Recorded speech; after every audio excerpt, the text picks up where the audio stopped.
With Reema में आप सभी का स्वागत है। कस्तूरबा गांधी विद्यालय के नई जगह से एक वैकेंसी आई निकली हुई है। चलिए मैं डिटेल में आपको बताती हूँ वैकेंसी कहाँ से आई है, कितनी वैकेंसी आई है।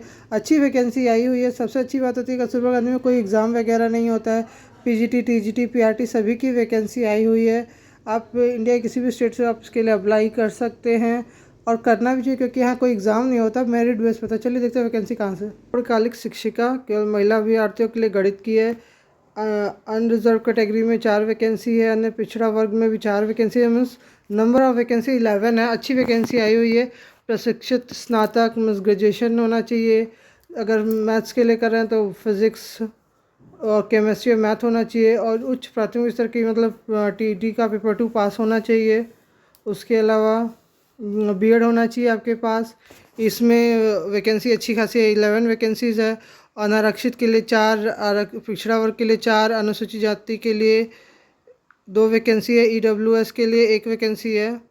ओके, इतनी ज़्यादा वैकेंसी जल्दी आती नहीं है, लेकिन ये वैकेंसी आई हुई है। पूर्णकालिक शिक्षिका केवल महिला साइंस की टीचर्स के लिए वैकेंसी है, 3 वैकेंसी है। ओबीसी और ईडब्ल्यूएस कैटेगरी के लिए वैकेंसीज़ है। क्वालिफ़िकेशन की देखा जाए तो ग्रेजुएशन होना चाहिए और टीईटी पास होना चाहिए। ग्रेजुएशन आपका साइंस सब्जेक्ट में होना चाहिए।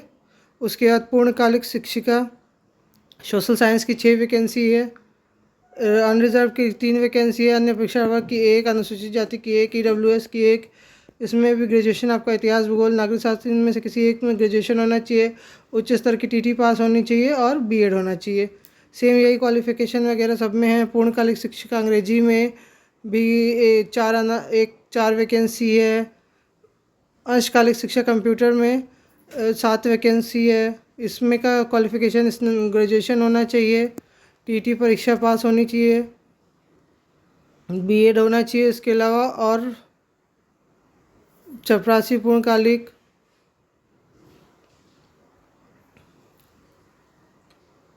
इसके ये आपका देखिए ना, इसमें के इसमें कस्तूरबा गांधी विश्वविद्यालयों में कोई एग्ज़ाम नहीं होता, मेरिट के बेसिस पे ये सिलेक्शन लेते हैं। तो ये आपके किस बेसिस पे सिलेक्शन लेंगे, उन्होंने ये अपना प्रोसीजर लिखा है। इस तरीके से वो अपना परसेंटेज बनाते हैं, मेरिट बनाते हैं और वो सिलेक्शन का प्रोसेस आगे करते हैं। ओके, इसको देख के आप डाउनलोड करके पढ़ सकते हैं। ये 4 पेज का पूरा डिटेल नोटिफिकेशन है, इसको आराम से पढ़ सकते हैं। मैं इंपॉर्टेंट बात बता देती हूँ, नहीं तो वीडियो लंबा हो जाएगा। आपको कस्तूरबा गांधी इसमें जब जो आप एप्लीकेशन दे रहे हैं उसका फॉर्म, उसको डाउनलोड करके कस्तूरबा गांधी आवासीय बालिका विद्यालय हेतु आवेदन पत्र स्पष्ट एकदम साफ सुथरा लिखा होना चाहिए, ताकि समझ में आए अच्छे से। इसके अलावा आवेदन पत्र के साथ अंक पत्रों, प्रमाण पत्रों जैसे शैक्षिक एवं प्रशिक्षण मतलब एजुकेशनल क्वालिफिकेशन है आपके पास, जितनी डिग्री वगैरह है उन सबका xerox, character certificate, birth certificate, और एक आपका जाति प्रमाण पत्र होना चाहिए। सबकी स्व प्रमाण मतलब सेल्फ अटेस्ट किए, आपके सिग्नेचर किए हुए मूल पर। उसके बाद जब आपको बुलाया जाएगा तब आपको मूल प्रमाण पत्र लेके प्रस्तुत होना होगा। हाँ, हर जगह के कुछ कहीं 42 रुपये होते हैं, कहीं 40 रुपये होते हैं, तो यहाँ 40 रुपये का डाक टिकट लगा के 2 लिफाफे उस मेन लिफाफे के अंदर आपको ज़रूर डालने हैं, जिसमें साफ साफ शब्दों में आपका एड्रेस लिखा हो। ओके, ये नहीं रहेगा तो वो आपको रिजेक्ट कर देंगे। आगे कुछ वो देखेंगे ही नहीं, पहले ही रिजेक्ट कर देंगे। उसके अलावा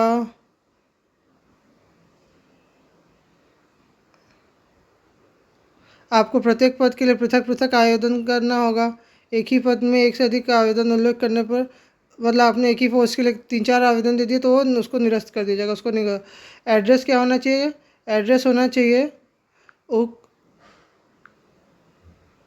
एड्रेस क्या होना चाहिए, एड्रेस होना चाहिए उक्त पदों पर चयन हेतु महिला अभ्यर्थियों का आवेदन पत्र केवल पंजीकृत डाक द्वारा कार्यालय जिला बेसिक शिक्षा अधिकारी, शिक्षा भवन टिकट, जिला अधिकारी कार्यालय, जनपद उन्नाव, पिन कोड के स्थान पर 10 सितंबर शाम 5 बजे तक 40 रुपये के डाक टिकट लगे नाम, पते और 2 लिफाफे सहित रजिस्टर्ड डाक द्वारा पहुंच जाना चाहिए। ज़्यादा जानकारी के लिए आप यहाँ देख सकते हैं, इसका स्क्रीनशॉट ले लें, नहीं तो मैं मेरे डिस्क्रिप्शन में आपको मिल ही जाएगा इसका लिंक, वहाँ से भी आप जाकर देख सकते हैं। ओके, ये रहा इसका आवेदन पत्र। इसको आप प्रिंट आउट निकलवा के, मैं एक बार फिर से रिपीट कर देती हूँ अगर जिनको नहीं समझ में आया है उनके लिए। एक इसका प्रिंट आउट निकलवा के इसको भर के बाकायदा साफ साफ शब्दों में, उसके बाद अपने जितने भी आपके पास सर्टिफिकेट है, CTET या टेट पास का सर्टिफिकेट है, आपके रिज़ल्ट के जितने भी कॉपी हैं, आपने कहीं काम किया है तो उसका एक्सपीरियंस सर्टिफिकेट का सबका ज़ेरॉक्स सेल्फ अटेस्टेड मतलब खुद की सिग्नेचर के साथ, अपना जाति प्रमाण पत्र, अपनी 2 फ़ोटो, उसके अलावा अपना 2 लिफाफे जिसमें आपका अपना एड्रेस लिखा हो और उस पर 40 रुपये के डाक टिकट लगे हो। आपका अपना एड्रेस इसलिए लिखा होना चाहिए क्योंकि जब वो आपको कॉल भेजेंगे आपको बुलाने के लिए, तो वो आपको उसी लिफाफे में आपको लेटर डाल के भेजेंगे, इसलिए साफ साफ शब्दों में अपना एड्रेस लिखा हुआ और 40 रुपये का डाक टिकट लगा हुआ 2 लिफाफे ज़रूर डालें। उसके अलावा सभी सर्टिफिकेट सेल्फ अटेस्टेड डालें, 2 फ़ोटो अपनी डालें, इस फॉर्म को भर के साफ़ सुथरे शब्दों में इसको भर के सिग्नेचर वगैरह सब करके इसको भी डालें। ओके, एड्रेस मैंने बता ही दिया है, आपको मिल जाएगा। आपको रजिस्टर डाक द्वारा 10 तारीख से पहले पहले भेज देना है। ओके,